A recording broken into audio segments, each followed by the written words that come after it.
جس وقت حضرت آدم علیہ السلام نے حج کیا، اب حج کے لیے لوگ تیار ہیں، اللہ خیریت سے لے جائے اور حرمین شریفین کی حاضری منظور و مقبول ہو، تو کیا حضرت آدم علیہ السلام کے ہاں صفا مروہ میں سعی کرنا یہ حج کے معاملات میں تھا؟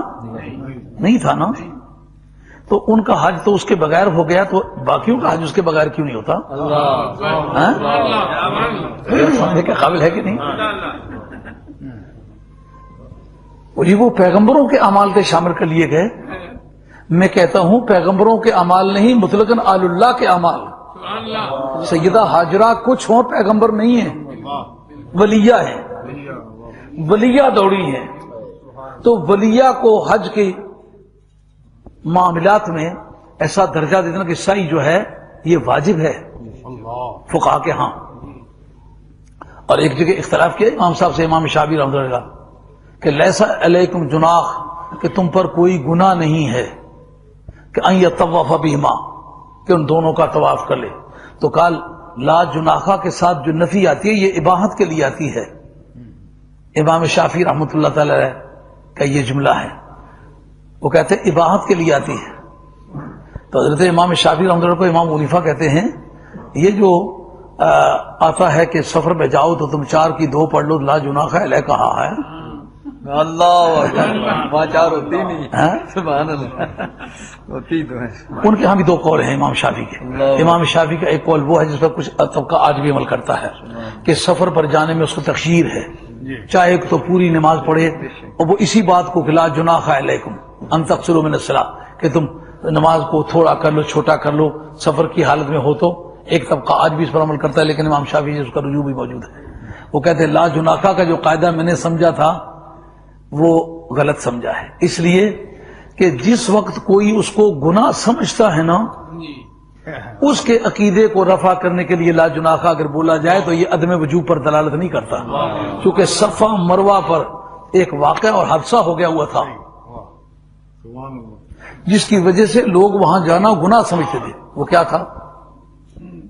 نائلہ اور اساف، یہ ایک جوڑا تھا جنہوں نے دیکھا بدکاری کرنے کے لیے اور کوئی محفوظ جگہ نہیں ہے. انہوں نے کعبہ شریف کے اندر کی جگہ کو محفوظ دیکھا. انہوں نے کہا اگر یہاں بدکاری کی جائے تو یہاں کوئی دیکھ نہیں سکتا.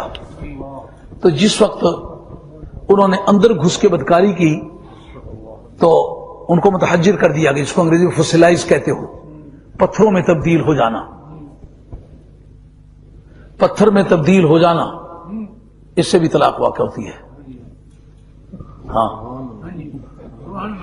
لیکن کس طرح کی طلاق واقع ہوتی ہے؟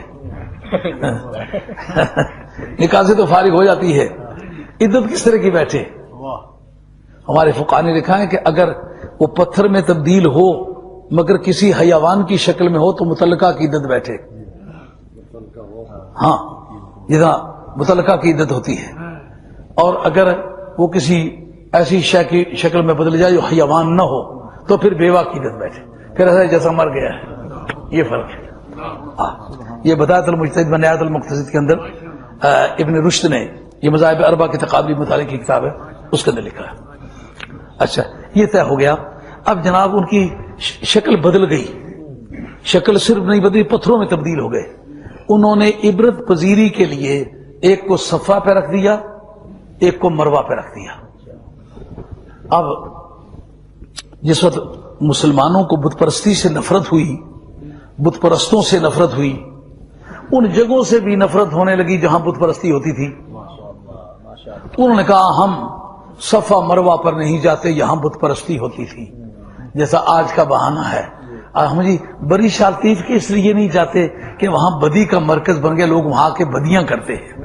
فلاں خانقاہ پہ نہیں جاتے کہ وہاں لوگ بدکاریاں کرتے ہیں، شرابیں پیتے ہیں، شرک کرتے ہیں، کفر کرتے ہیں.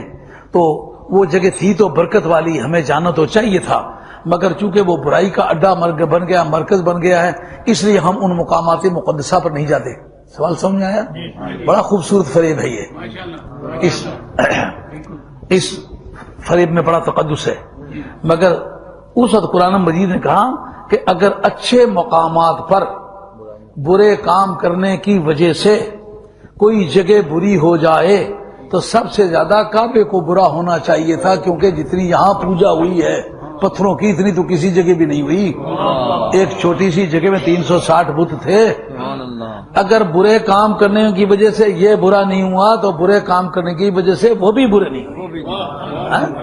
جس طرح یہاں سے ان بدی کے سامانوں کو نکالا ہے، بدوں کو نکالا ہے، اسی طریقے سے صفا مروہ سے بھی ان بدی کے جو انسٹرومنٹس ہیں ان کو وہاں سے نکالو، ان شخصوں کو نکالو جو اس عقیدے کے بندے ہیں.